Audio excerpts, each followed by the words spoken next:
বাইপাসে পথ দুর্ঘটনা, ভোরের আলো ফোটার আগে শহরে ফের দুর্ঘটনা। এক নাবালক সহ ৩ জন গুরুতর আহত হয়েছেন এই পথ দুর্ঘটনার জেরে। রুবি থেকে অভিষিক্তার দিকে যাওয়ার সময় একটি গাড়ি সুকান্ত মেট্রো স্টেশনের কাছে মেট্রোর একটি পিলারে ধাক্কা মারে, তাতেই আহত হয়েছেন ৩ জন।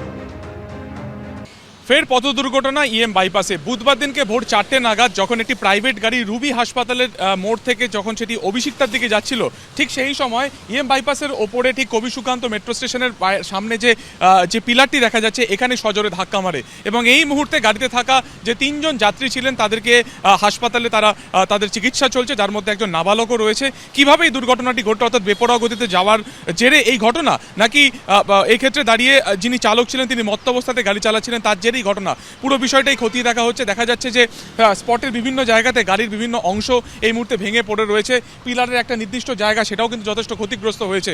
গড়ফা থানা ইতিমধ্যে তদন্তে নেমেছে, থানায় তরফে ইতিমধ্যে গাড়িটিকে বাজেয়াপ্তও করা হয়েছে। ক্যামেরা সৎমন মজুমদারের সঙ্গে সুকান্ত মুখোপাধ্যায়, এবিপি আনন্দ।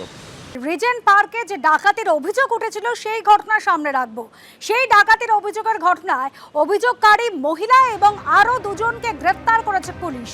পুলিশ সূত্রে খবর, ওই অভিযোগকারিনী মহিলা তিনি ভুয়ো খবর দিয়েছিলেন, মিথ্যে খবর ফেটেছিলেন এবং সেই কারণে তাকে এবং তার 2 আত্মীয়কে গ্রেফতার করা হয়েছে।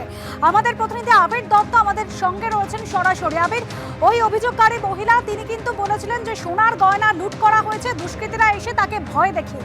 সমস্ত অভিযোগ তাহলে মিথ্যা?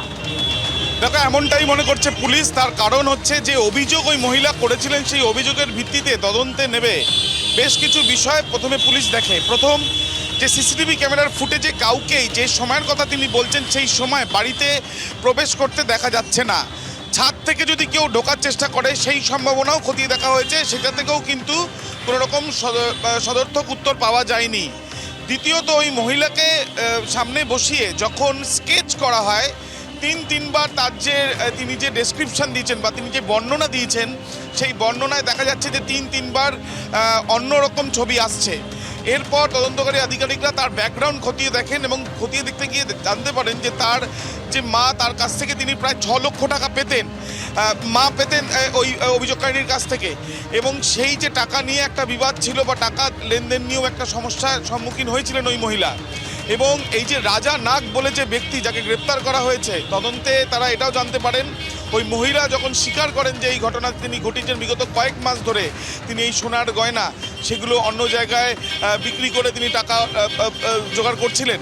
সেই ক্ষেত্রে এই যে রাজা নাগ, সে তার পরিচয় জামাইবাবু, এবং সেই যে রাজা নাগ সেদিনকে সন্ধেবেলা এসে ওই মহিলার হাত বেঁধে দেন এবং তারপরে এই সোনার গয়না, যেগুলো প্রায় 150 গ্রাম সেই সোনার গয়না, সেখান থেকে সোনার গয়নার কিছু কিছু পার্ট সেগুলো সেখান থেকে নিয়ে নেয় এবং নিয়ে সেগুলো কয়েক মাস ধরেই সেখান থেকে টাকা নিজেদের কাছে রাখছিল।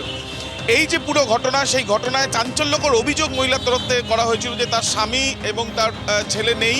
সেই সময় 2 জন ব্যক্তি মুখে মাস্ক পরে তারা ভেতরে ঢোকে এবং তারপর ঢোকার পরে তার হাত বেঁধে দেয়, ধারালো অস্ত্র দেখানো হয়, তাকে ধাক্কা মারা হয় এবং তারপরে আলমারি থেকে গয়না চুরি করে নিয়ে যাওয়া হয় বা গয়না লুট করা হয়।